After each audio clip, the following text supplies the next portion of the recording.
घर से निकलते ही कुछ दूर चलते ही हैवमोर आ जाता है और मैं आइसक्रीम खाने वहीं रुक जाता है।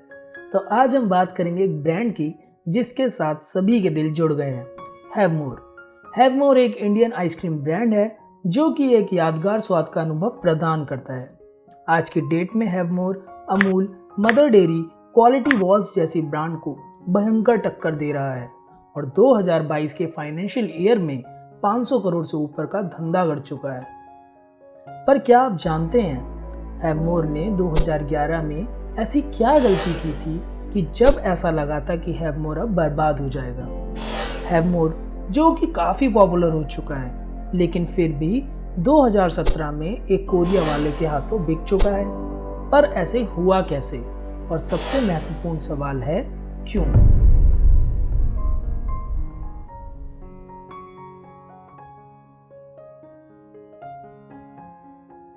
हैवमोर एक बहुत पुराना ब्रांड है।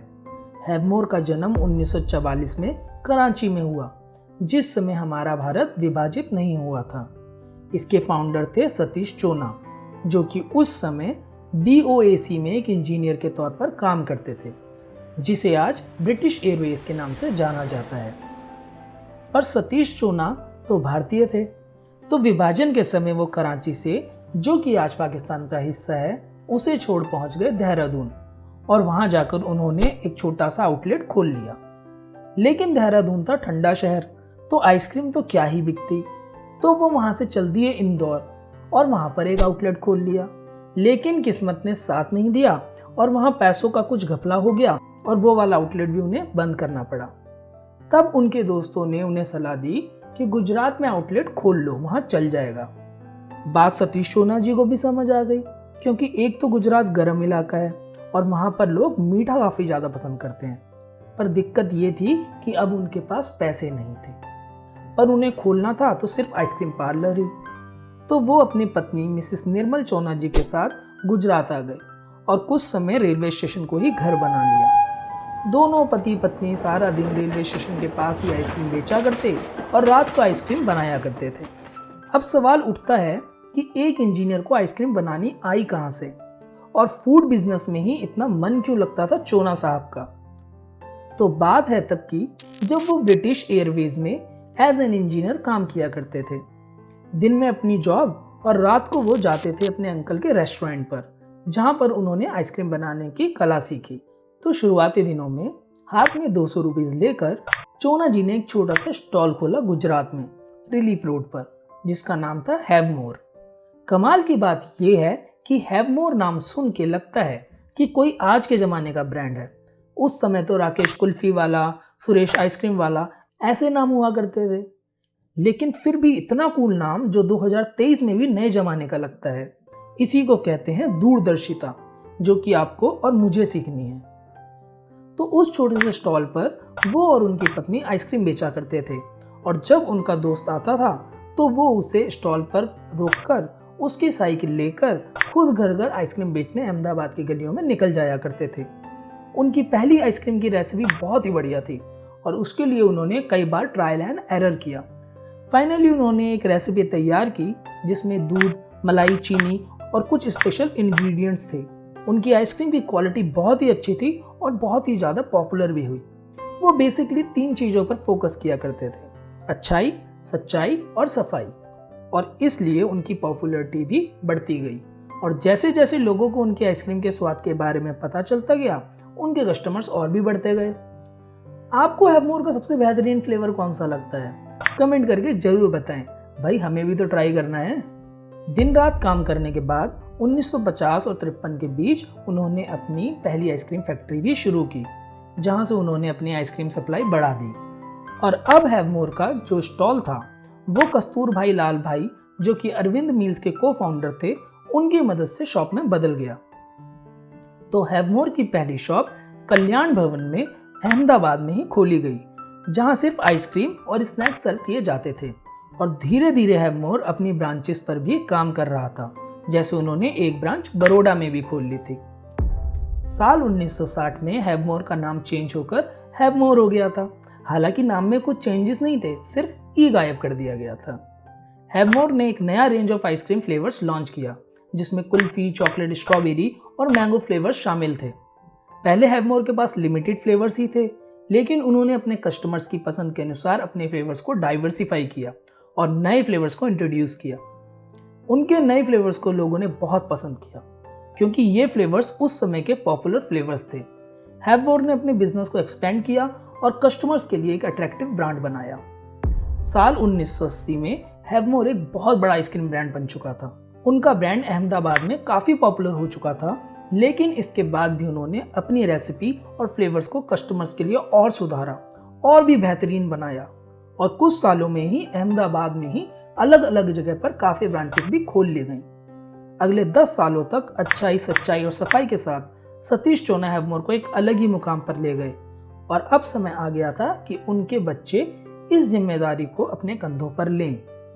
इससे पहले कि इस स्टोरी में आगे बढ़े, मुझे एक इंसिडेंट याद आया जो मैं आपसे शेयर करना चाहता हूँ।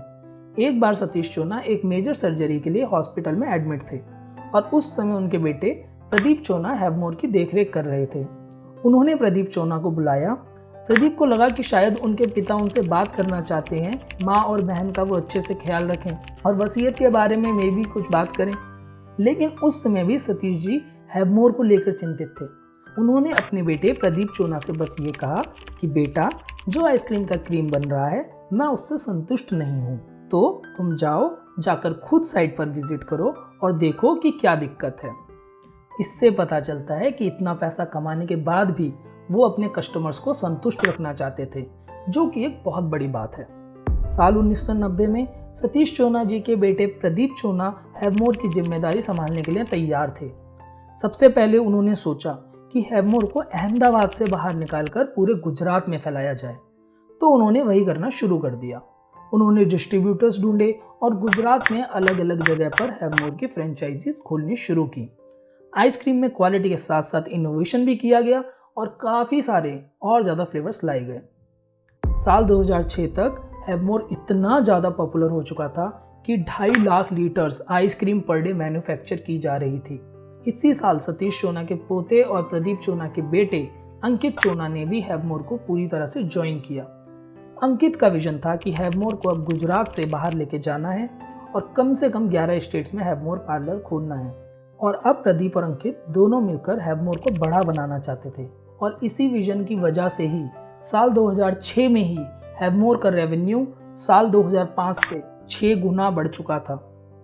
साल 2008 में पहली बार हैवमोर गुजरात से निकलकर महाराष्ट्र तक पहुंच गया, और धीरे धीरे भारत की कई स्टेट्स में उन्होंने अपने आउटलेट्स हैवमोर और हैवफन के नाम से खोल लिए थे, जिसमें हैवमोर में सिर्फ आइसक्रीम बेचा जाती थी और हैवफन एक छोटा सा रेस्टोरेंट टाइप आउटलेट था जहां स्नैक्स और आइसक्रीम दी जाती थी। अब हैवमोर 5 रुपये की आइसक्रीम से लेकर 500 रुपये के सिजलर भी बेच रहा था। काफ़ी कुछ सही चल रहा था, पर 2011 में हैवमोर की सबसे बड़ी गलती उनका एक्सपेंशन प्लान के मैनेजमेंट में हुई। हैवमोर के ओनर्स ने एक एग्रेसिव एक्सपेंशन प्लान अनाउंस किया, जिसके तहत वो अपने बिजनेस को पैन इंडिया लेवल तक एक्सपेंड करना चाहते थे। इस प्लान के अकॉर्डिंग हैवमोर ने अपने प्रोडक्ट्स को बहुत से न्यू सिटीज़ में इंट्रोड्यूस किया और अपनी फ्रेंचाइजीज भी एक्सपेंड की। लेकिन ये एक्सपेंशन प्लान मैनेजमेंट में कुछ फ्लॉज के साथ था, जिसके कारण हैवमोर को फाइनेंशियल इश्यूज फेस करना पड़ा। एक्सपेंशन के प्रोसेस में हैवमोर ने बहुत सारे लोन्स लिए, जिससे उनका डेप्थ बढ़ गया। जब उनको अपने लोन्स रीपे करने में मुश्किल हो गई, तब हैवमोर के शेयर्स फोर्सफुली ट्रांसफ़र करवाए गए और फैमिली मेंबर्स को कंपनी से बाहर निकाल दिया। पर यह बात यहाँ तक नहीं रुकी। इस कंट्रोवर्सी के चलते जब हैवमोर के को ओनर प्रदीप चोना ने अपने भाई और बहनों के खिलाफ केस फाइल किया और कहा कि उन्होंने उनके शेयर्स फोर्सफुली ट्रांसफ़र करवाए, तो हैवमोर एक अलग ही मुसीबत में आने को था। हालांकि कंपनी ने 2016 और 2017 में लगभग 400 करोड़ का व्यापार तो कर ही लिया था, पर प्रदीप चोना के अलावा उनके कजन्स अंकित चोना और उनके अंकल्स भी इस केस में इन्वॉल्व थे। तो इस वजह से कुछ परिवार के सदस्यों को हैवमोर से बाहर निकाल दिया गया। अब ऐसी सिचुएशन में हैवमोर और ज़्यादा बड़ा कैसे हो सकता था? उनका विजन था हैवमोर को पैन इंडिया ले जाने का, जो कि इस कंट्रोवर्सी के बाद तो मुश्किल ही लग रहा था। और 400 करोड़ का धंधा करने के बाद भी हैवमोर के ओनर्स को सिर्फ 3 से 5% का ही प्रॉफिट हो रहा था। ये सब देखते हुए 2017 में ही हैवमोर के ओनरशिप में काफ़ी चेंजेस हुए और आज हैवमोर लोटे कन्फेक्शनरी के अंडर है। पर क्या आपको पता है, हैवमोर के बिकने से पहले ही हैवमोर के 50 फूड आउटलेट्स और 1.5 लाख आइसक्रीम पार्लर्स पूरे इंडिया में खुल चुके थे। लोटे कन्फेक्शनरी, जो एक साउथ कोरियन ब्रांड है, 2017 में 1020 करोड़ रुपए देकर हैवमोर का 100% स्टेक एक्वायर कर लिया था। इससे चोना फैमिली को एक बड़ा अमाउंट तो मिला ही, साथ में हैवमोर के साथ एक बड़ा नाम जुड़ गया, जिससे हैवमोर का बिजनेस आने वाले समय में 500 करोड़ से बढ़कर 1000 करोड़ हो सकता था। हालांकि कुछ लोगों को लगेगा कि चोनास को हैवमोर सेल नहीं करना चाहिए था, पर जो सिचुएशन थी उस हिसाब से उनका ये कदम शायद सही था। लेकिन फिर भी उस समय हैवमोर के इस कंट्रोवर्सी ने कंपनी के रेपुटेशन पर बहुत सारा असर डाला। लेकिन इस कंट्रोवर्सी के बाद भी हैवमोर ने अपने प्रोडक्ट्स और सर्विस की क्वालिटी और ब्रांडिंग को इम्प्रूव किया और आज हैवमोर एक सक्सेसफुल आइसक्रीम ब्रांड है जो कि देश के हर कोने में मौजूद है। 72,000 से ज़्यादा रिटेल आउटलेट्स और 200 से ज़्यादा फ्लैगशिप स्टोर्स हैं और हम इनके आइसक्रीम पार्लर्स को काउंट ना ही करें तो बेहतर है, क्योंकि आप इसी से अंदाज़ा लगा सकते हैं कि ये नेटवर्क 18 स्टेट्स और 5 यूनियन टेरिटरीज तक फैला हुआ है। इतना ही नहीं, हैवमोर 4 मिलियन लीटर से ज़्यादा आइसक्रीम मैन्युफैक्चर करते हैं, जो लगभग हर रोज़ 36 मिलियन आइसक्रीम यूनिट्स के कस्टमर्स को सर्व किए जाते हैं।